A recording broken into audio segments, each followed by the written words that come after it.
Do we see actors acting on behalf of the Chinese state engaging in activity that threatens UK national security? Yes, of course. Every day in life. Our preference always is to effect the most enduring disruption we can when prosecutions and convictions happen. That's great. So yes, we are frustrated when those things don't happen. This is not unique, but the big shift, especially over the last 5 years, has been the growth in aggression from nation states. We are dealing with two very large threats of comparable scale. One is terrorism and one is state threats. And the hard bit for us is that kind of equalisation is not because terrorism has gone away, it's because state threats have grown. You consider China to be a national security threat to the UK?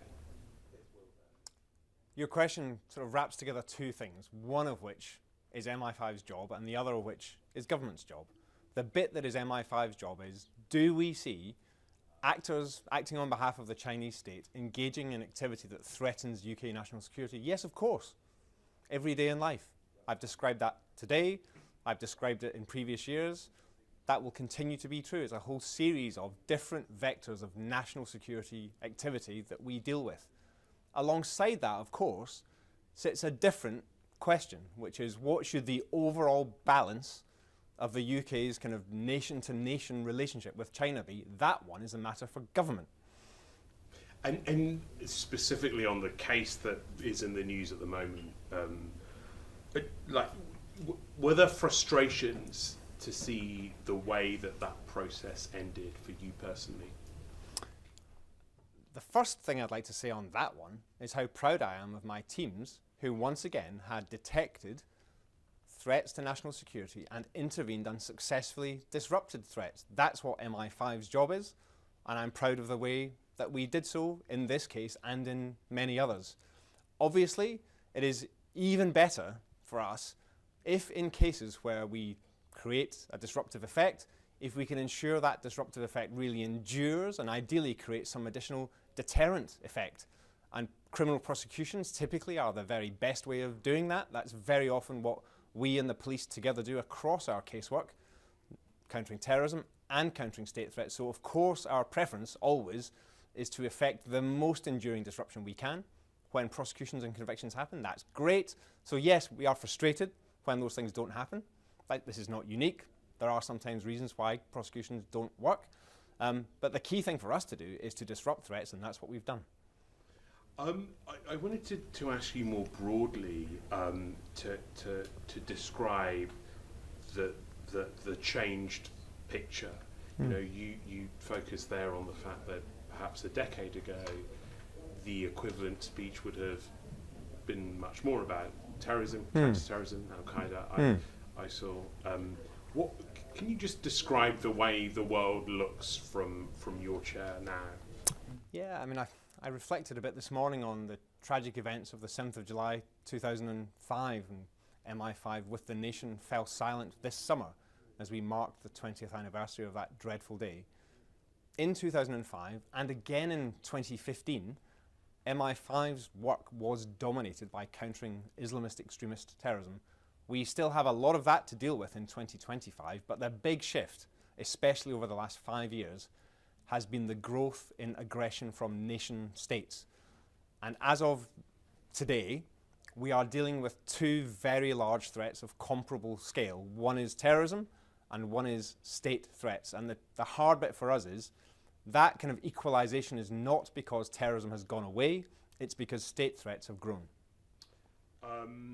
I just wanted to touch on Manchester and the attack at the synagogue a couple of weeks ago now.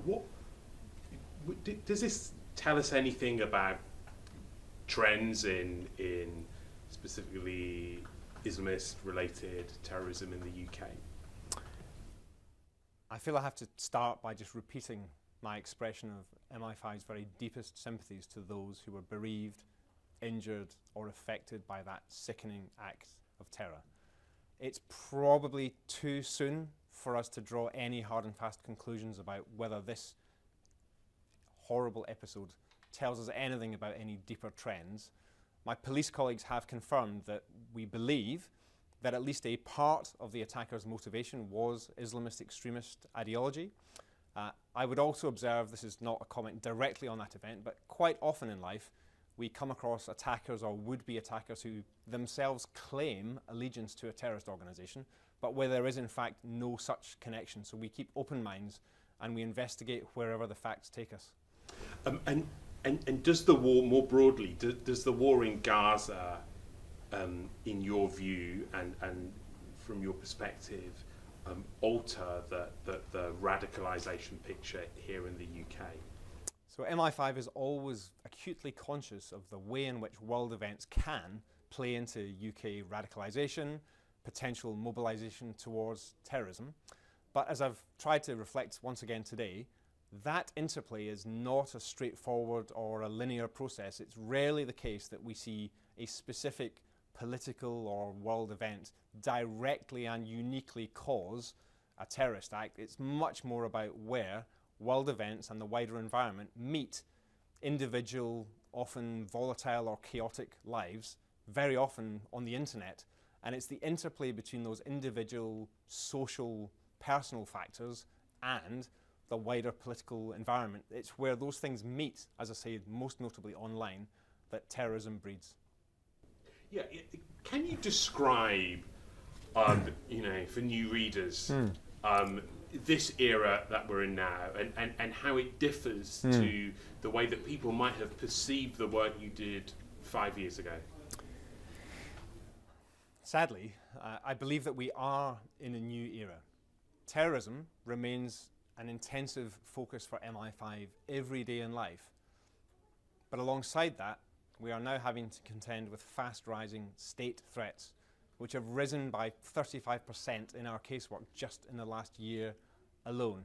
And so this mix of aggression from nation states and terrorists of various flavours, various ideologies, those in combination, in each case accelerated by technology, is creating a tougher era. I think I've said this morning that a more hostile world is forcing the biggest shifts in MI5's mission since 9/11. And that, for me, is a considerable moment. Just on security grounds, there are good reasons for maintaining a substantive relationship with China. When lines are crossed, being seriously engaged gives the UK a stronger position from which to push back. MI5 will keep doing what the public would expect of us, preventing, detecting and disrupting activity of national security concern. Our track record is strong. We've intervened operationally again just in the last week, and we will keep doing so. I am MI5 born and bred. I will never back off from confronting threats to the UK wherever they come from. The National Security Act, passed by Parliament in 2023, strengthened our hand against state-backed threats, whether from China, Russia, Iran, or others. Long-standing weaknesses in the UK's legislation have been closed. But in this new era, with multiple overlapping threats on an unprecedented scale, we need to up our game. We can't rely solely on investigating and disrupting. Together we have to ensure that the UK is a hard target. We want our adversaries to think twice before acting against us. And if they're foolish enough to try, we want them to have limited impact.